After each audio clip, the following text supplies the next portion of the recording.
Good morning. Thank you, Justin, for that beautiful music and our musicians for taking us to amazing places. It's so good to be here this morning on this beautiful end of January morning with the rain. And it's great to be here as we finish up the theme for this month of Root and Reboot. You know, we started out this month with a burning bowl ceremony to kind of release what didn't serve us and to embrace the newness of this year. And then Reverend Rainbow reviewed the basics of science of mind as we talked about God as a concept and the universal voice. And last week, Reverend Cynthia, I still love saying that, talked about the idea of oneness. For those of you who don't know, she became a minister recently, and it's just so exciting. And this week we end the month by looking at how we live our life out loud. Now, the guidelines for this week's talk mention the idea of surrendering to our real or true selves. And we all love that idea of surrender. How many people just love to surrender? Nobody. Because we tend to think of surrendering as giving up or being forced. Like if you look in the dictionary, it's being forced to give over control. And so we don't like this idea of surrender. But the surrender I'm talking about here is really giving up, fighting against who you really are. So it's surrendering to your full, true, beautiful, messy, complex human self.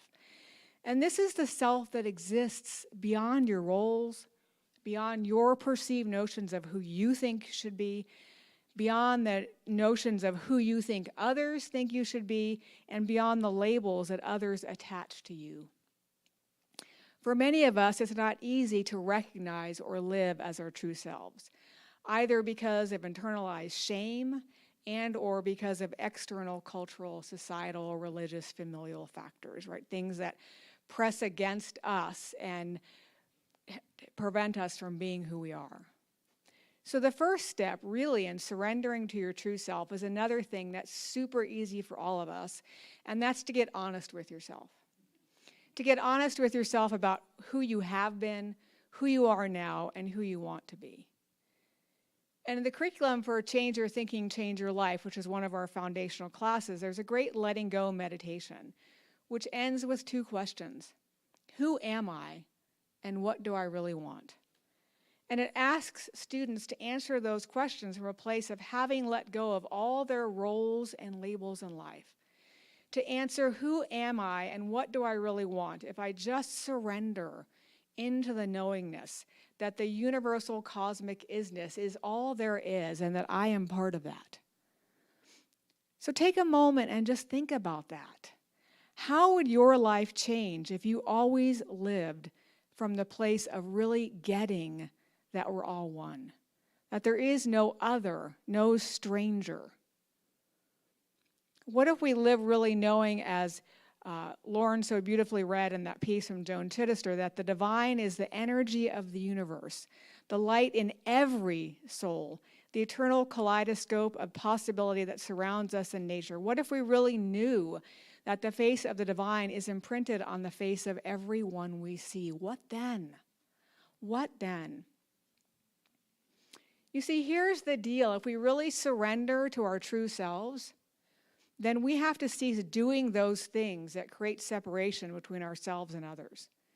We have to fully embrace oneness, because when we feel separate from the divine, it shows up in feeling separate from others and from ourselves. Now, this doesn't mean we don't see difference, right? People confuse this idea of oneness with, oh, I don't see difference, everyone's the same.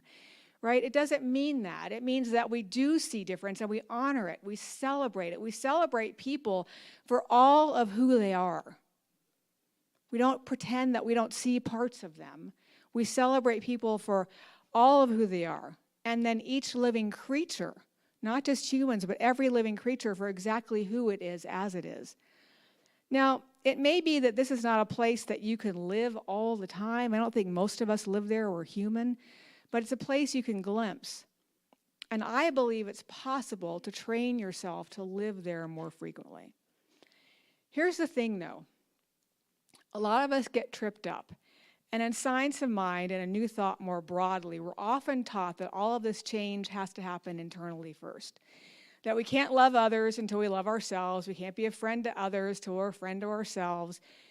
And this might work in theory, but it's a really big challenge. How many of you can say you love all of yourself completely all the damn time? One person in here. Okay? So if loving ourselves completely is our standard for being able to love others, then we might never be able to do that. I believe instead we can learn to love ourselves and to surrender who we are through learning to love others. Not just humans, but other creatures. And by learning to be awed by the world, to be gobsmacked by a sunrise, by a rainbow, by a leaf on the ground, by the smile of another, by the look in the eye of a cow. And I say that because for me, the first real experience I had of this was in an unlikely way. A year after I finished my PhD, I got a job as a visiting lecturer at Washington State University. And if you don't know where that is, it's in the very far southeast corner of Washington State in Pullman. And that's an area called the Palouse. It's high desert. And Pullman, for those of you who don't know, is the lentil capital of the world. It grows more lentils than any other place in the world. And it's rural and agricultural. So when I first moved there, I lived in a mobile home on a horse farm 3 miles outside of town. Now, 3 miles doesn't sound like a big deal, but when it's snowing and it's blizzard conditions, that's a long 3 miles. On one side of the road was all wheat fields, and the other side was dairy farms. And every morning, I would walk for 2 or 3 miles down a gravel road. And on one side, I would notice the dairy cows. And these were Guernseys, which is a specific type of cow. It's smaller than a usual dairy cow. And after a few days, as I walked by, the cows would start to come to the fence. And they'd kind of look at me. And so after a few days, I started talking to them. And when I talked to them, they would moo at me. And we started having these conversations. But at first, I would keep my distance. I was a little nervous. Plus, it was somebody's property. I didn't want to get in trouble if somebody shoot me or anything. Because, you know, people do things. And, but after a while, I started getting closer and closer to the fence until finally I was right up next to the fence. And there were 4 or 5 cows who would always come up and just be right at the fence. And so one day I reached my hand out to one cow. I just reached it kind of over the fence. And this cow looked at me, and she closed her eyes, and she put her head in my hand. And I have to tell you, it was a moment like I've never experienced in my life of communion. And then another cow came up, and after this, every morning I communed with these cows. I looked deep into their eyes, and I began seeing their distinct personality. Some were shy, some were bold, and they all loved to run and frolic. If you've never seen a cow run, it's pretty amazing. And they like to be rubbed and touched. And it was this experience that really led me to begin questioning what I believed about other people and other creatures in relation to myself. Now, growing up, I ate meat. I loved a good steak or a hamburger or a good roast. And I thought it was gross to think about eating dog or horse. It just was disgusting to me. Now, raised in a Jewish family, I didn't grow up eating pork. But now I began questioning all of this, to question why it's okay to eat cow but not dog or horse in the United States, about why for some pigs are okay to eat and others not, why to some cows are sacred and to others they are food, to think about what makes a pet and what makes a food animal. And then I began to think about how we label other humans as well, and about how we use labels to separate and to make it easier not to think deeply about what we're really doing to other human beings and other creatures. You see, because labels are the thing that most separates us and keeps us from loving ourselves and loving others. Labels are shorthand, and they help us objectify and dismiss others and dismiss ideas, other ideas, and ways of seeing the world. Now, another common idea and new thought, or another common saying, is that we're spiritual beings having human experiences. And often this is a way to bypass reality, right? People hide behind that, saying, I'm spiritual, I don't get involved in human affairs, but that's a fantasy, right? If we really want a world that works for everyone in all of creation, we can't know what that world is if we don't know what we're living right now. We can't change what we won't acknowledge. And if we say we're spiritual beings and we don't live in the real world, then we're not having a human experience. And the only way we can be spiritual beings is through that human body that we have. So we can't leave out the human side of this experience. We live in a world inhabited by real people with real things happening, right? We've had 40 mass shootings since January 1st. 40 people, that's almost 2 a day. Doesn't happen in any other country. We've had yet another black man murdered under color of authority. Right? I remember 30 years ago when Rodney King was brutally beaten by police officers, and I thought, surely this will be a turning point, and it wasn't. And we keep hoping over and over again that this will be a turning point, and it isn't. And so we have to look at ourselves and say, what are we doing that is creating this, right? Rabbi Abraham Joshua Heschel said, we may not be guilty, but we're all responsible. And so how are we being responsible or not responsible to others? So this false dichotomy between spiritual and human is simply another way we label and objectify our experience. Now, if you're sitting there thinking, I don't label, I don't judge, I'm spiritual, I ask you to think again. How often have you said, that's crazy, that idea is crazy, you're being crazy right now. He's stupid. She's a little OCD. They're manic. Oh, you're being autistic. What a redneck. You know how they are. She must be on the spectrum, right? And that's not even getting into the ways we name people based on sexual orientation, religion, skin color. So there are all sorts of ways we label people. And all of these labels highlight your perception of a small part of someone else's behavior, and they don't reflect reality. And all of these labels also include a judgment about what you think is right and good and how these people you've labeled deviate from that notion. And think about this. We use the word white. In the United States and in most of the world, whiteness is considered the norm. And whiteness is not a fixed category, right? If you're sitting in this room and you're Irish or you're Italian extraction or you're Jewish, you were not considered white until fairly recently. I think the Irish and the Italians around the 1940s, Jews around the 1950s. So who gets considered white is not a fixed category, but it's a category that's used to oppress. And so we have to start thinking about what these labels do. So again, labels serve to separate us and make it easier to demonize others. You know, early in the history of the United States and of the what was called the New World, right, the Pope decreed that Native Americans didn't have souls, and so it was okay to kill them because they weren't actually human. So think about that, right? Words have power and influence action. When we label and categorize others, it becomes easier to see them as less than human. We do this, right, with food animals too. We talk about eating beef. We don't talk about eating, I'm not talking about eating a loin of cow. I'm not talking about eating a rib of pig, right? So we come up with words that help us hide what we're actually eating and doing. So real world actions are affected by how we use words, how we label others, and how those labels also affect our actions. And as we think about this, I want to give you one more example from my life that really helped me see how our labeling and judging keeps us separate and prevents us from surrendering to our true magnificent selves.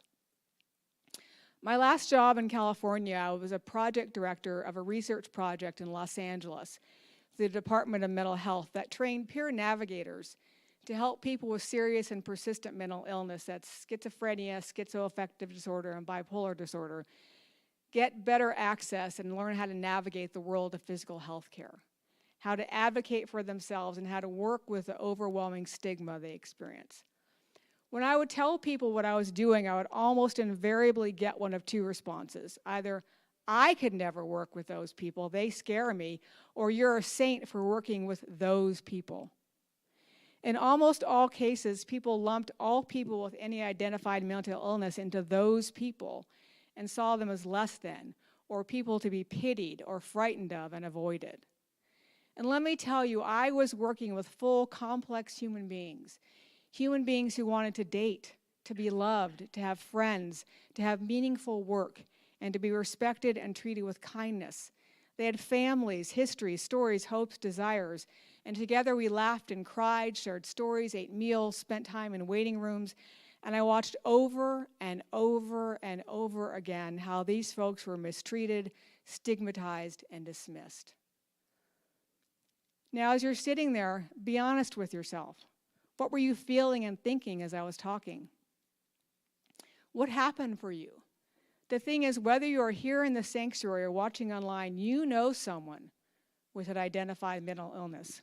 You know someone with a chronic physical health condition, even if you're not aware of it, because many times people hide these things because of fear of labeling or stigma.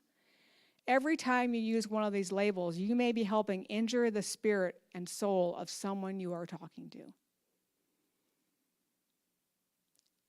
The only way we can truly just surrender to Source and live out loud, again, as I say, is to get honest with yourself about all the ways you keep yourself separate from others.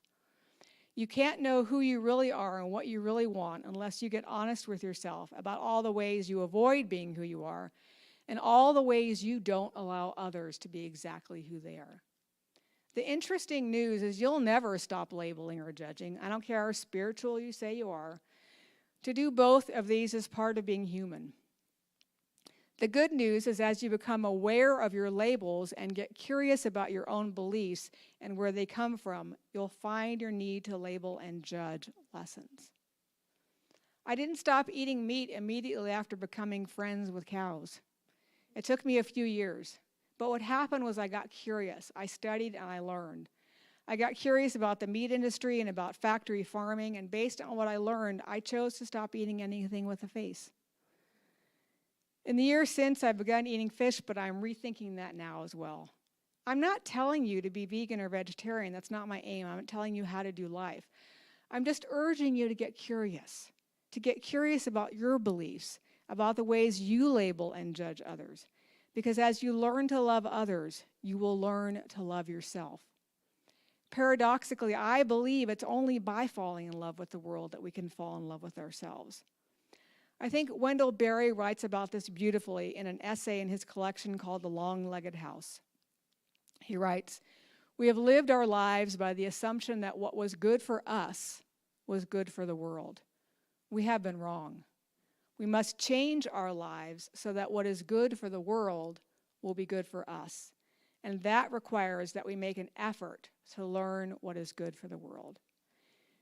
So I think the time has come to live our lives in that place of doing what is good for the world, not just doing what is good for us.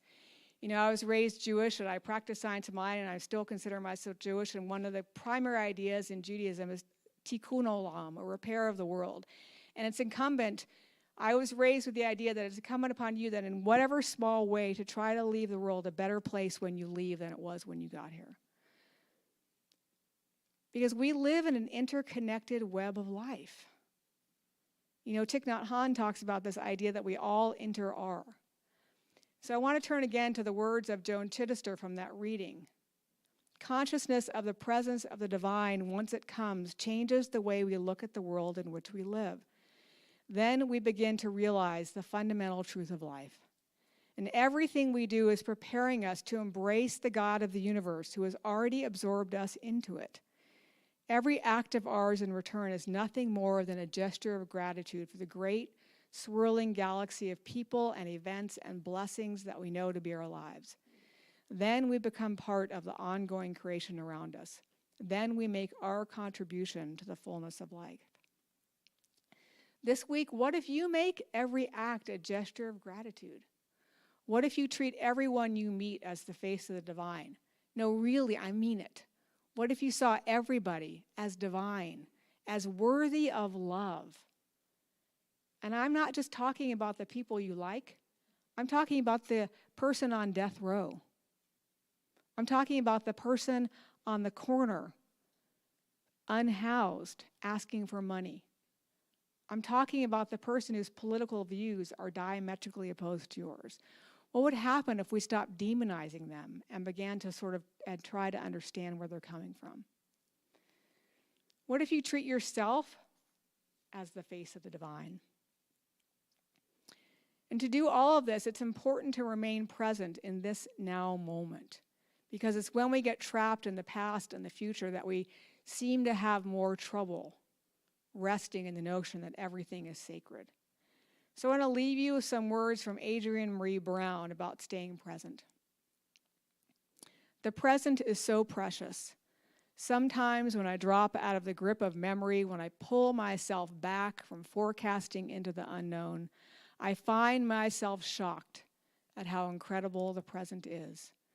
When I am present, I understand that time is not linear, but fully available to me. In the present, everything is possible except the clearly impossible. That clarity, that light on everything inside me is a sign of right direction. Let's go into prayer. So I just take this moment to anchor in to that divine essence, that universal cosmic isness, knowing that indeed everything is the face of the divine, for it is all there is. There is nothing outside of it, nothing separate from it. It encompasses everything, all ideas, all expressions of creation, all of it is part and parcel of that one life. And in this moment, I know that life as love, as joy, as peace, as abundance, as creativity, as beauty. Knowing that whatever is the truth of the one is the truth of me, is the truth of each beloved hearing my voice. For there is nothing that it is not. And so in this moment, I speak this word, I speak it for this community, knowing that each of us is a divine being. Each of us is a unique, magnificent creation of the one, that every person hearing my voice is a gift of magnificent life just waiting to be expressed. That this is the moment to be exactly who each person in this room came to be. There is nothing to wait for. There is nothing to lose and everything to gain by being exactly who the divine meant you to be. This beautiful, sacred, messy world is the divine in action, doing exactly what it does as that perfect joy and love, that beauty and order, that creativity that is everywhere present. This day, this week, remember that there is only the divine looking at the divine every place. That every face is the divine. Every creature is the divine. And this present moment is the only moment that we have to live. There is nothing else. And so for that and for so much more, I am grateful. And I simply release this word, this prayer, this moment into that perfect action of the law, knowing it is so. And I simply allow it to be by saying, and so it is.